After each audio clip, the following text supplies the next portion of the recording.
ধানমন্ডির একটি ছাত্রী হোস্টেল থেকে মিলেছে এনসিপি নেত্রীর ঝুলন্ত মরদেহ।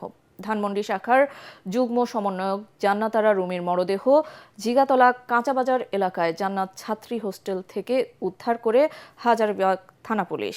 তবে মৃত্যুর কারণ জানাতে পারেনি প্রশাসন। আলামত সংগ্রহ শেষে লাশটি ময়নাতদন্তের জন্য ঢাকা মেডিকেল কলেজ হাসপাতালে নেওয়া হয়। জুলাই আন্দোলনে অগ্রণী ভূমিকা রেখেছিলেন জান্নাত আরা রুমি। জান্নাত আরা রুমি নাম, তার বাড়ি হচ্ছে নওগাঁতে। তিনি একটি বেসরকারি হাসপাতালে নার্স হিসেবে কর্মরত ছিলেন এবং যাই হোক আমরা তার পরিবারের লোকজনের সাথে যোগাযোগ করার চেষ্টা করছি। তার পরিবারের দুজন প্রতিনিধি এসছেনও। আমরা আমাদের পরবর্তী যে আইনগত প্রক্রিয়া সেটা আমরা করছি। সে একটি রাজনৈতিক দলের সাথে জড়িত আছে।